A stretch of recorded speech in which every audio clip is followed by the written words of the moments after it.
funny.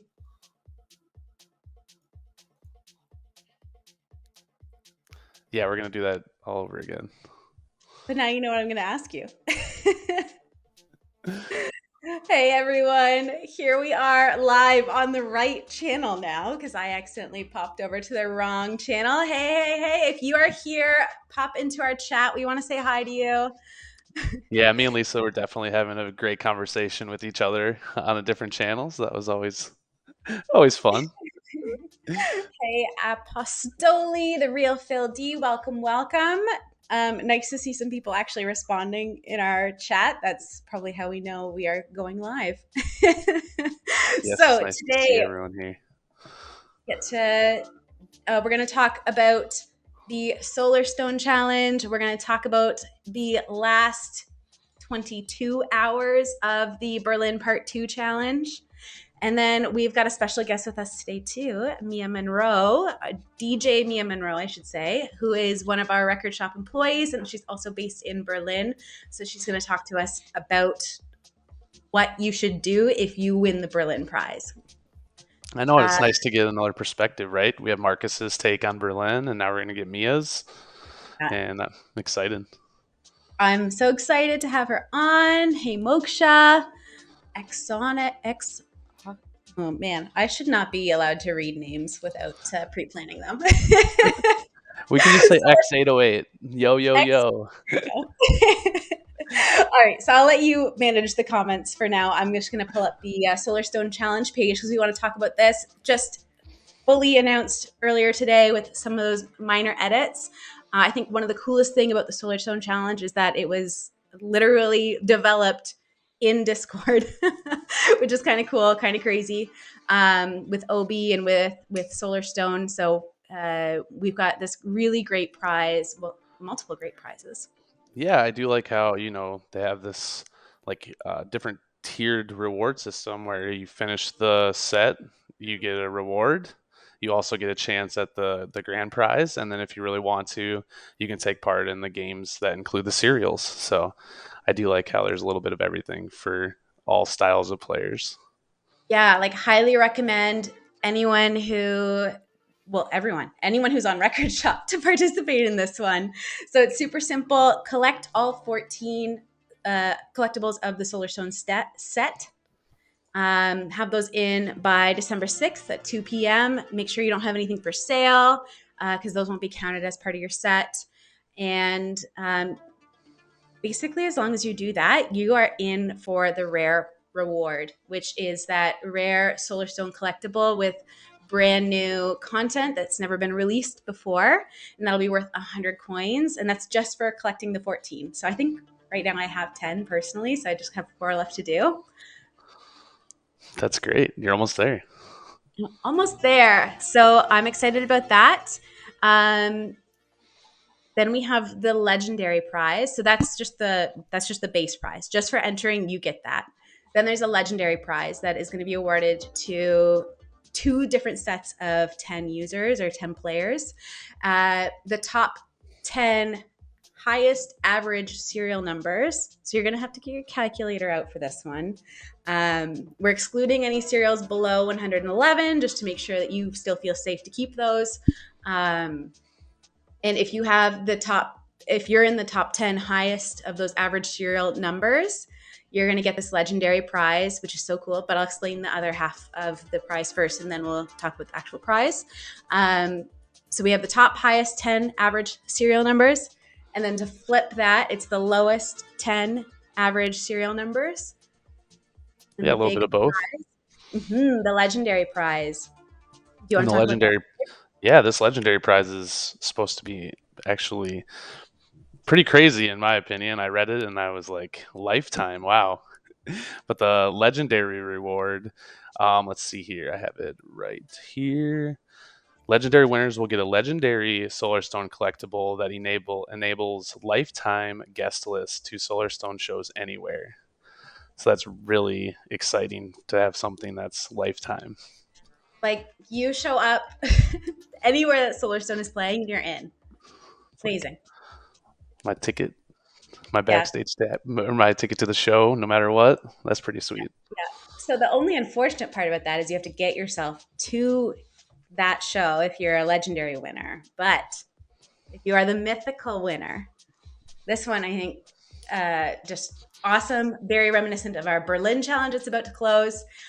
If you are the mythical winner, which is going to be random draw, random selection of anyone who enters. So again, I really recommend you enter this one and get all 14 of the Solar Stone collectibles. Yes. The grand prize winner is going to get a mythical level rarity card worth 1,000 coins. And you can redeem that for the Solar Stone Tour Manager experience at A State of Trance 1000, which is so cool. It's so cool. It's going to be happening in February. We're paying for your flight. We're paying for your accommodations. Everything is taken care of, and you get to be Solar Stone's tour manager. That sounds amazing. So cool. You can't really put a price tag on something like that. No, of course not. Like, I don't even know how you would, because no matter where you're coming from in the world, we're paying for that for you to get there. So, super, super cool. I saw a question here from Jay Pizzle. If someone sells the legendary, how do you plan on tracking who owns them and when they show up for the show? Sell it. The person who bought it will then have it with them. Right? It's super straightforward. I think this is the cool part of NFTs that we haven't really had a chance to explore yet is how do we get to use these NFTs as proof of ownership that exists outside of just the internet, that exists in real life. So it's going to be super cool. It's very exciting to see how that all comes together. Yeah. Like the ownership, like this is the part that excites me so much, and why I came to Record Shop to be an employee is I just see this changing how we interact with music, how we interact with artists. Like we're already seeing that, how we interact with artists. We just had Kaiser on last week. We've got DJ Mia Monroe coming on in literally just a few minutes. We've got, once we get Mia on, we'll talk about what we're going to do on Thursday this week with another artist. But these are just things that we don't get to do when we're on Spotify or we're on YouTube. So I'm just so excited. I am nerding out a little, everyone, but it just adds that extra layer, though, of action and activity with your favorite artist, which is great. Yeah. No, so great question, Jay Pizzle. Sorry, I went like off a weird tangent. Before we bring on Mia, why don't we talk a little bit about our challenge that's just about to end, Berlin Part 2. Super fun, burning challenge. Yeah, it's nice to see the leaderboard get a little bit tighter as the challenge comes to an end. I think we all kind of assumed that would happen. Yeah. Well, I'm like, is anyone else on edge for this leaderboard? Nighthawk and Chris Nance are literally exactly tied right now. And then you have Josh, who stayed in third, who is very close and can decide to start burning stuff, I guess, whenever to catch up for those last few hundred. I think we need to get like popcorn for the last like 30 minutes of this challenge to just sit here and just say, ooh, I think I'm going to be constantly refreshing this page. I hope our servers are ready for people to just be sitting there and hitting refresh. We need a live video burn feed of their screens on what they're going to do the last 30 minutes. Ooh, Real Phil D. I know of 5 people who are convinced they will win. Interesting. I like all the theories in the comments here.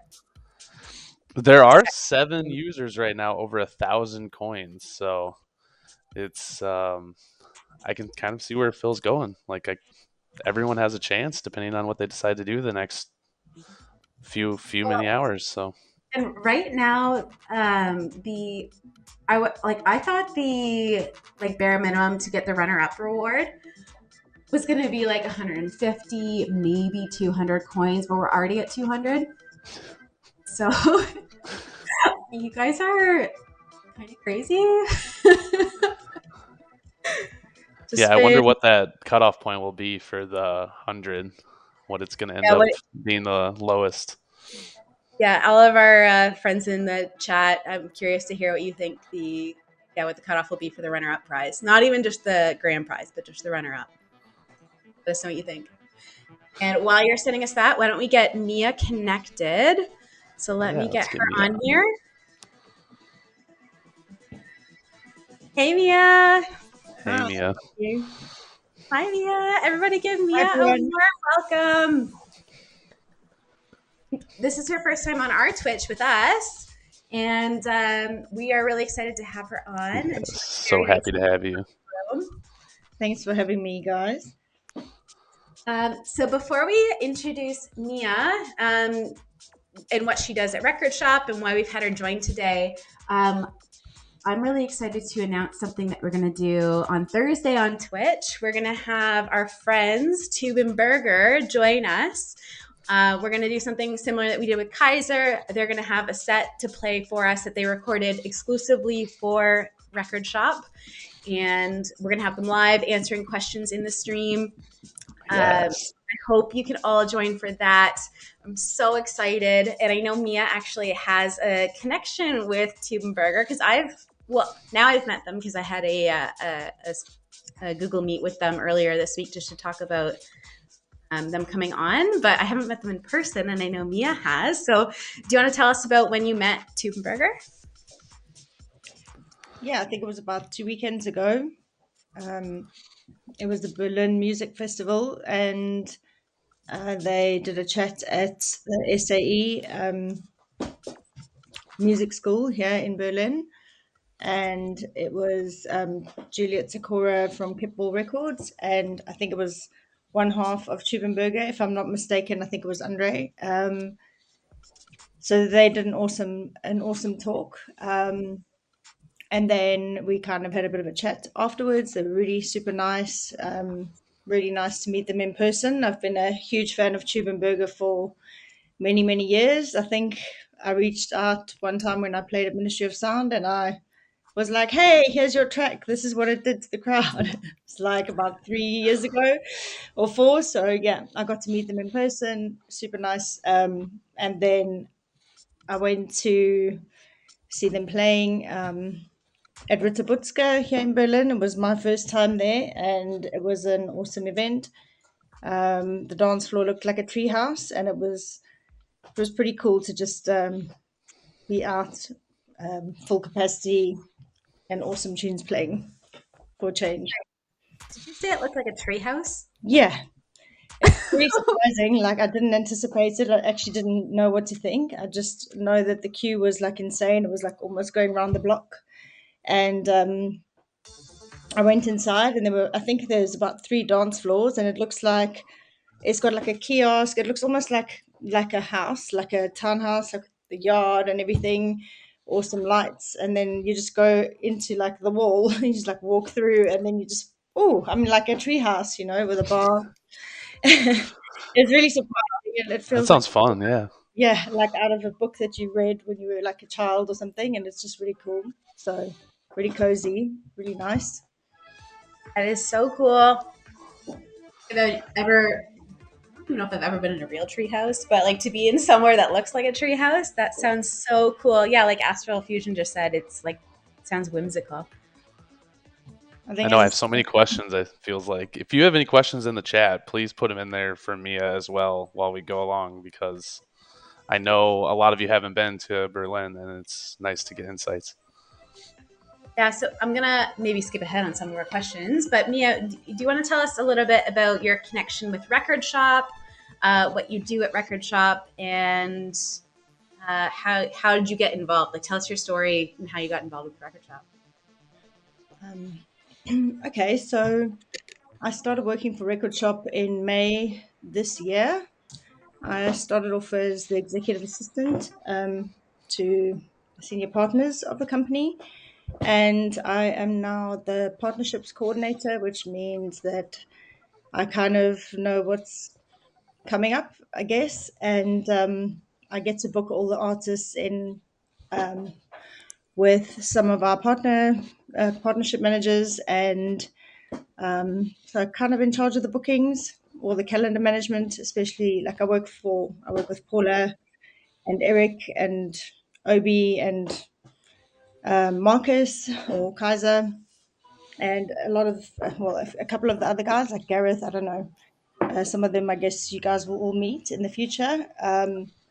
But basically, I met Eric a couple of years back in Cape Town, DJing at one of our own little like collaborations Sunday event, and he was in New York, and I was going traveling to New York, so we played a back-to-back set, and we just met like you know by chance, I guess. But I think it all sort of led up to this moment, and yeah, went to New York and went exploring a couple of clubs out there. I probably spent about 3 months in New York, and yeah, I don't know, just remained friends and met some other cool people through Eric, and I believe Serge also works with us. So yeah, I mean, who knew that record shop was going to form a couple of years down the line, and that we'd all be working together. I mean, I never anticipated it really, but I'm really glad to be on board and part of the team. And I think Lisa mentioned earlier, we are shaping the future, I guess. So I think if everyone could imagine a couple of years back, or maybe 20 years back, I don't know how old everybody is. Maybe some of you are younger than that. You always wonder like what the future is going to look like, and I think here we are. Like, welcome to 2021, nearly two. You know, Yeah, I agree. And anyone who missed that, Mia mentioned that she works with Marcus, and Marcus is Kaiser Suse. It's one of his pseudonyms. I don't know. I think he's got a couple of them that he goes by. But so they're on the same team. If you remember when we were talking with Marcus and what he does, so that might help kind of explain some of the back end workings of Record Shop. Thanks, Mia. And I know you're in Berlin right now. So are you originally from Berlin? no, I'm from South Africa. I'm actually Greek originally, but was born in South Africa. I grew up in Johannesburg. I lived in Cape Town for about 10 years, and then I moved to the UK. I moved to London probably about 3 or 4 times. I kept going back. And I then lived in Ibiza, moved back to London, and I've been living in Berlin for almost 2 years now. Wow. I don't know how you keep track of all of that moving. I've got So, a what keeps you in Berlin now? Well, basically, I came to Berlin originally, I think at the end of 2018, specifically to go and party at Height, which is part of our Berlin Challenge Grand Prize, but that's just a coincidence, actually. I had nothing to do with that. That's actually what got me to Berlin. Always wanted to come over here. And I came here to have a New Year's Eve party, and I just fell in love with the place. I really just came over for the music mainly, and the event, and obviously the techno. And yeah, it just resonated with me, the whole place. It just felt like home. So I was like, well, I need to move to Berlin. And that was that, really. I think Marcus kind of said some similar sentiment about why he's likes to be there.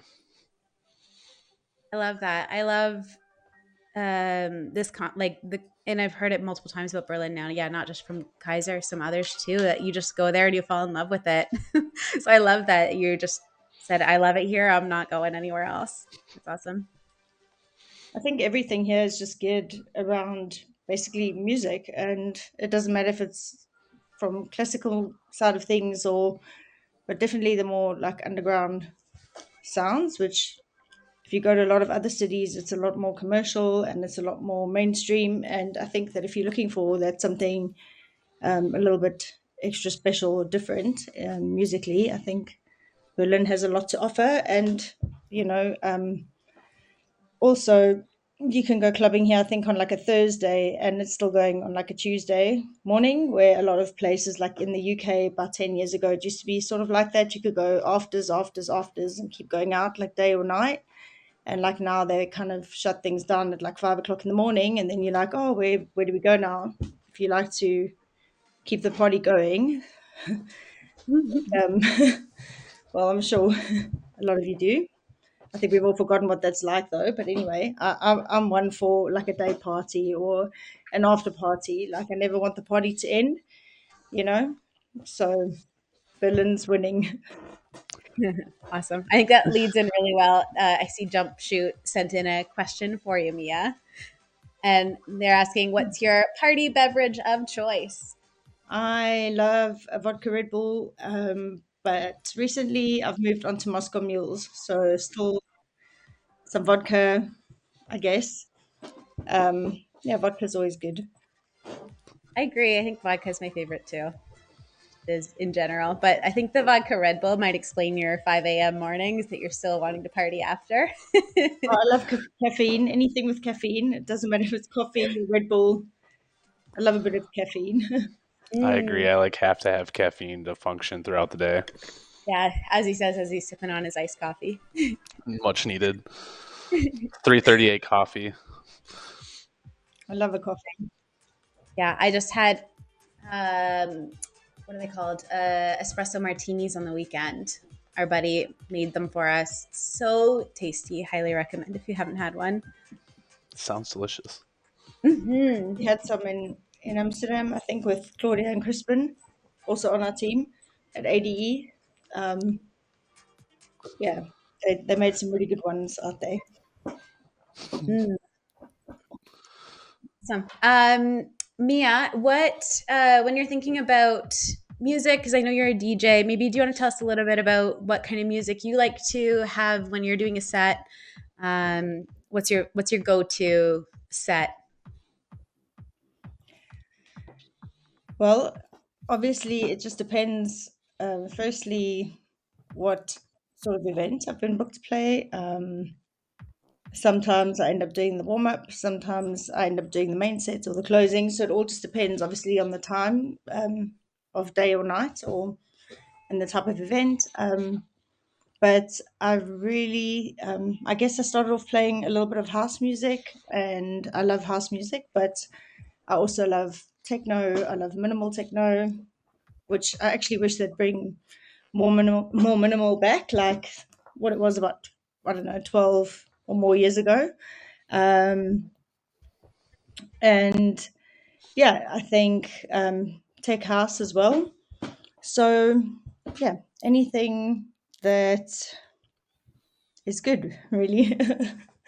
But yeah, Would you say that you have a favorite track of all time? yeah. I think that there's a track called Una Pena by Stimming, who happens to be a German artist as well. I don't know if anyone's familiar with Stimming on this chat. It's called Una Pena. I think the track was released, well, maybe back in 2008. Stimming is an artist who plays live. He's more of like he's really good at like composing. He's not just like a DJ. So I've seen him play as well. I think I was right in front of the DJ box and I was like, ooh, watching everything.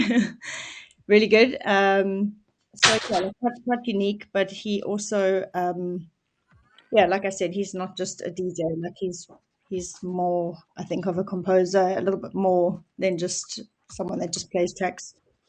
So if you don't know Stimming, maybe look him up. But he's a really good artist. Yeah. We just had Yeah. another audience question from Bruticus Rules, and they would like to know if there or who are some early DJs that influenced you. I'd have to say that really early days, like when I was about 16, 17, that was my first rave that I went to was Session John Digweed back in 1997.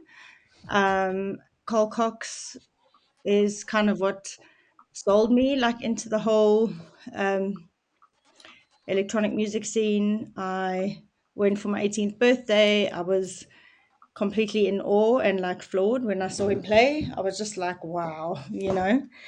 And yeah, and then I was hooked. I mean, I've been through phases. I think we've all been through phases where it was like pop music, and then it was a little bit of R&B like as a teenager, or Bon Jovi or Michael Jackson, and then it just went full on into like following DJs, following collecting music, collecting every new compilation that came out, anything that was house music or hardcore or acid, uh, techno or trance. I think I was into everything really. But yeah, I'd say Cole Cox influenced me a lot, but not just like as a, not really just.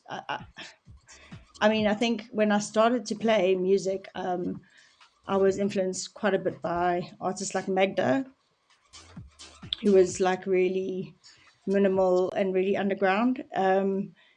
I think I saw some videos of her playing at DC-10 in Ibiza, and I was like, oh my God, she's incredible.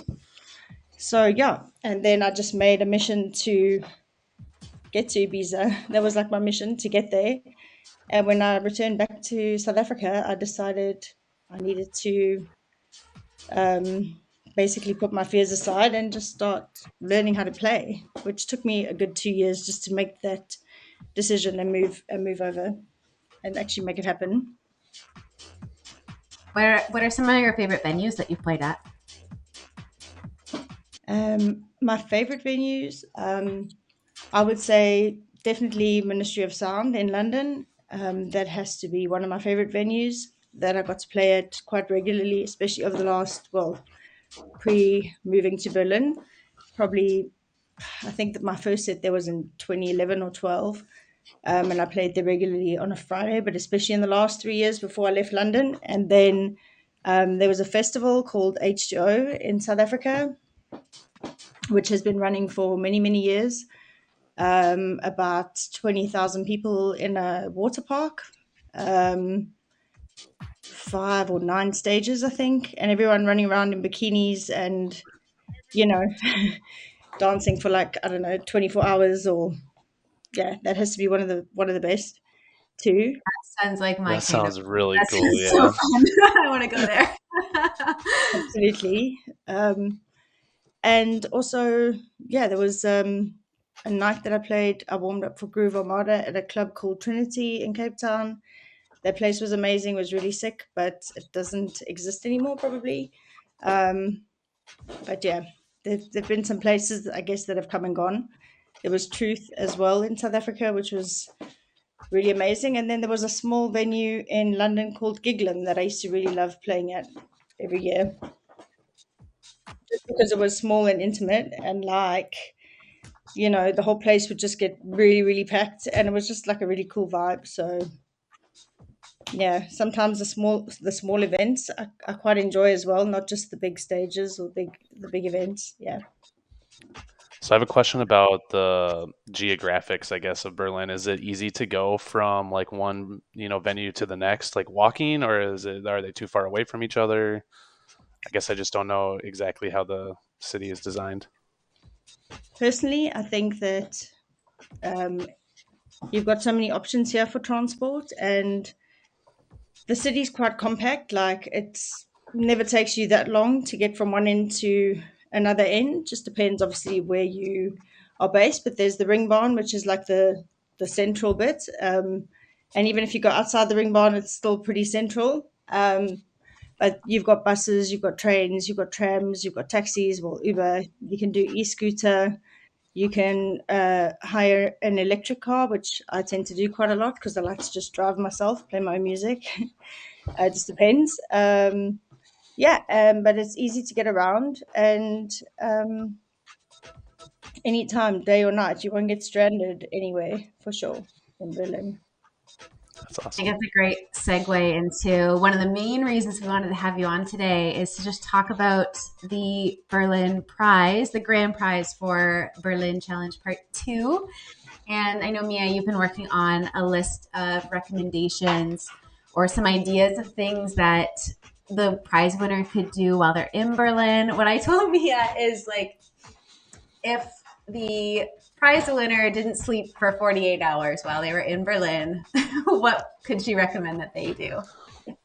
So we'd love to hear some of those recommendations, what you've been thinking. One of the nice things too, I think, having you give these is since you're not new to Berlin, but because you moved right when the pandemic, you didn't have a ton of time to experience it as someone who's living there.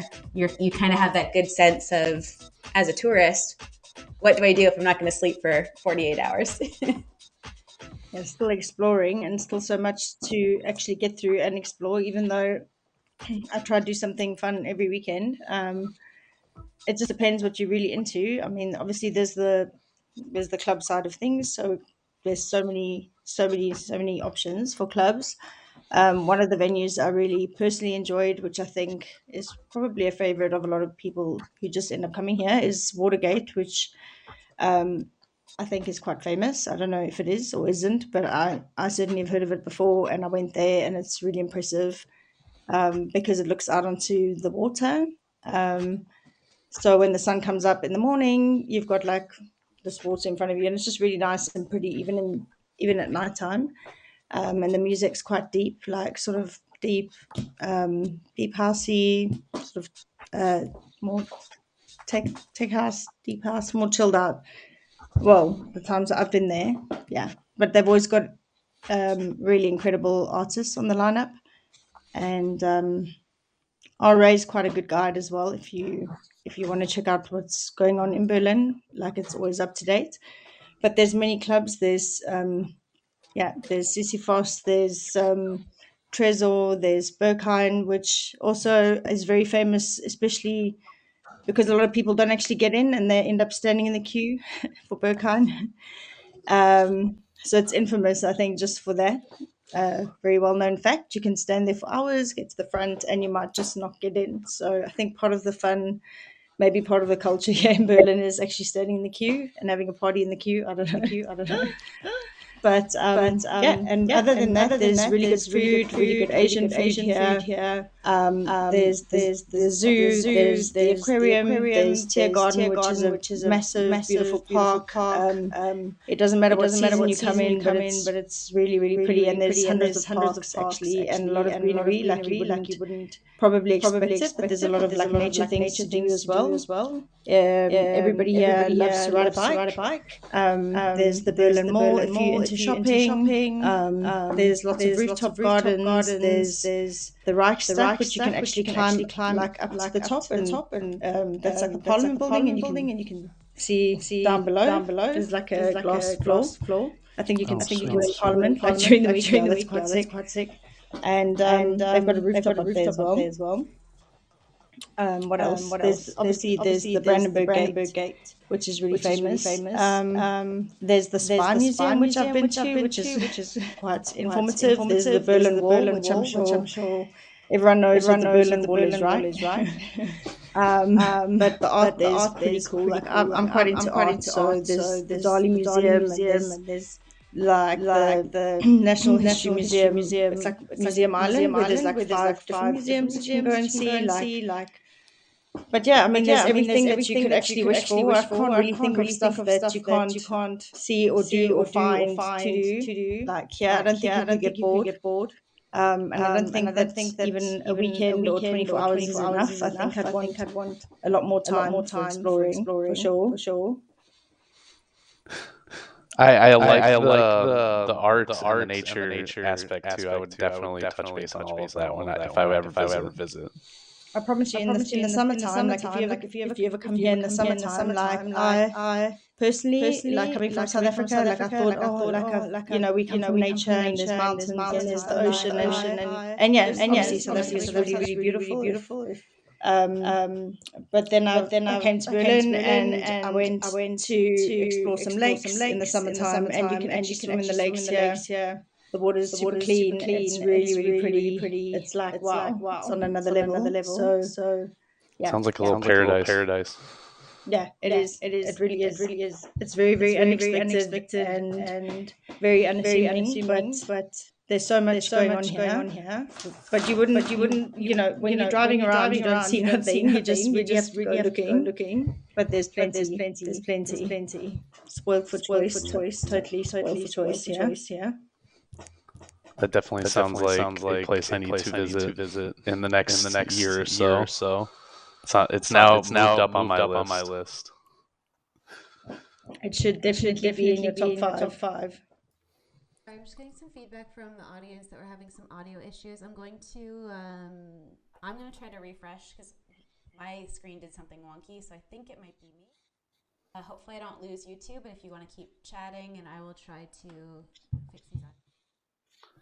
Yeah, that's okay. And then too, if any of the audience has questions, please keep putting them in the chat because we will move on to pretty much any open questions from y'all for Mia, and then she'll be able to answer them now once we get our audio figured out.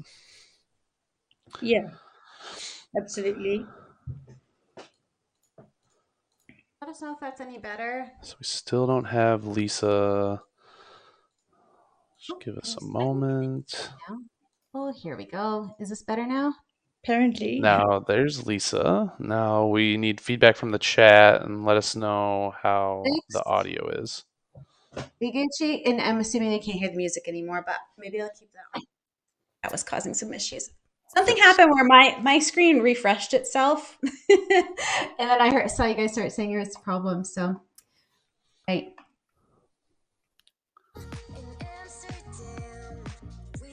me know if there's any more problems. I was just telling them that if they want to put any questions in the chat for Mia, we're kind of going to move to that part of the show where she can answer anything that y'all haven't asked yet. I thought I saw one question before we had all the feedback issues.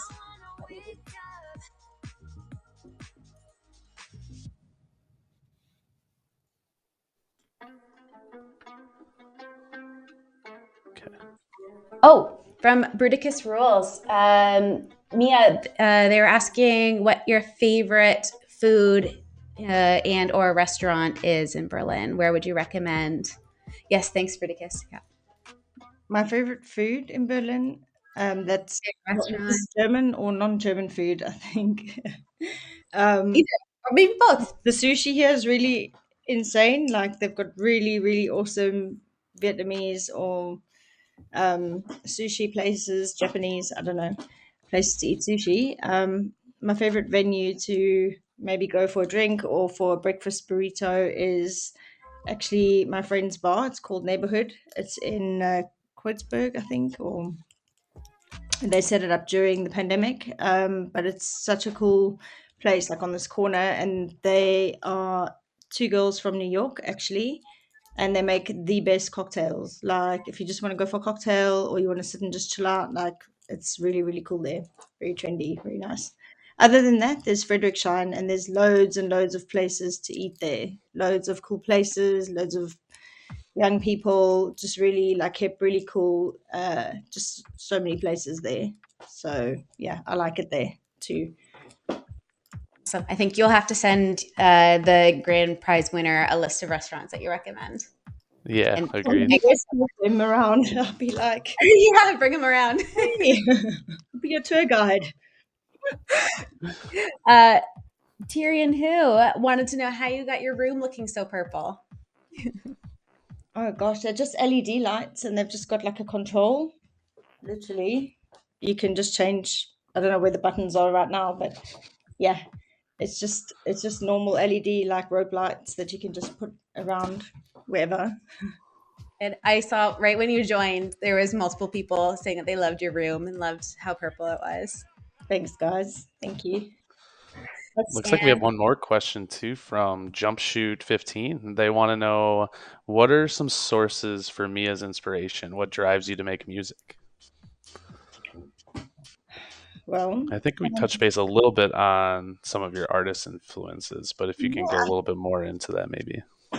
I think that I've basically just been, I'm quite a creative person, not just musically, but like artistically as well. And I think that it's just really important if you are a creative person to, or actually everybody should have some kind of outlet or creative outlet. And I think that when I was really, really young. Like, I started learning the piano. I wanted to be involved in the choir. I wanted to play the flute, like anything musical. Like, I was there when I was like 2.5, 3. I thought that I could sing, and I used to like record over all my mother's cassettes, and she used to get really, really angry. But I was singing nursery rhymes and stuff, and I was like, "Listen to me, I'm gonna play," you know. So I was already like recording myself and playing it back. And eventually she had to start like sticking sellotape over everything so that I couldn't record, but I figured that out as well. But what drives me, I guess, is just, yeah, like, I mean, um, it's just, I want to share um, sort of certain sounds and take people on a journey. And I think it's just something where I can kind of express myself, really. I think that's what it is. And I'm quite a social person too. I mean, I love my own like quiet time, but I really love to socialize and be around people. And I think the social aspect as well. Um, but I also just feel like, um, I don't know, I just think it's been quite a difficult and quite a different time right now, like for a lot of artists out there. I think it's just about finding some new inspiration and trying to like kind of re-motivate. It's not that like you ever lose that passion for music or performing and stuff, but it's just kind of not knowing like what comes next, or what should we be doing um, when I think it's going to feel a little bit more. It's kind of like this push pull. We're going forward and then backwards. So at the moment, I just feel like I haven't done enough, but it's because it's just like where and when and how. That's the question for me right now. But the drive's still there, like the will and the passion's still there. That's never going to go away. What have you been Awesome. doing to keep yourself like creatively what's the right word? Like creatively engaged and uh, active, not necessarily active socially, but active just in your own creative world through the pandemic? Trying not to drive the neighbors insane. Trying not to get kicked out. Trying to find more creative ways of being quieter, still getting to listen to music. I actually bought maybe I'll hit earplugs. I mean, I've got my headphones as well, but it's not as much fun as making like a proper noise, right? And I'm trying to think about actually like maybe renting like a separate space where I can set up decks in the studio and stuff there, so that I don't have to get bombarded with messages about like the time. And there's quite strict laws with your neighbors here in Germany, which I'm still getting used to. The people actually abide by the law here, or the rules, or they try. I don't know if it's Eye roll. really good breaking rules. Yeah, That's funny. apparently there's a few things you don't do. Um, Is it the 5 a.m. Red Bull vodkas? no, it's just like after 10 p.m. I think no noise until 7 in the morning, which is quite challenging.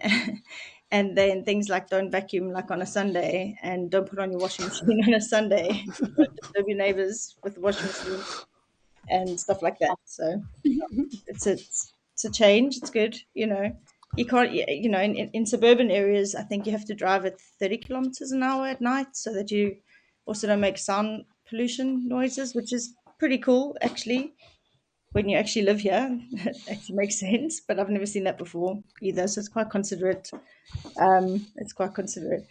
So yeah, I've been trying to find other ways of listening to my music without being a nuisance.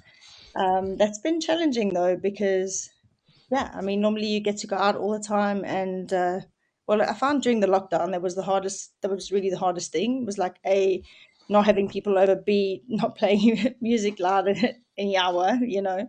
So that's been a huge challenge for me. But yeah, there are ways around that. There are ways around that.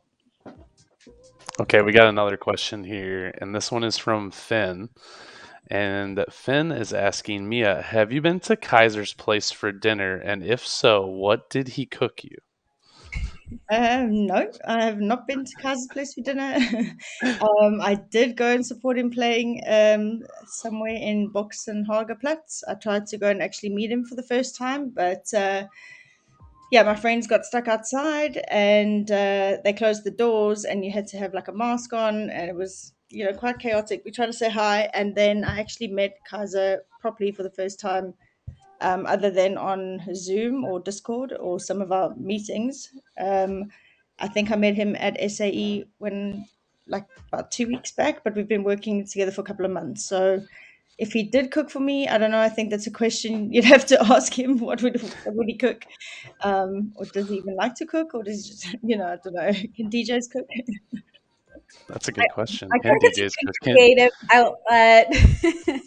I like to eat and cook, but yeah, that's the Greek in me. So Mm. Excellent. All right. Well, Mia, I think it's been such a great time having you on. We've really appreciated it. yeah, thank Thanks you. to everyone who's in the chat.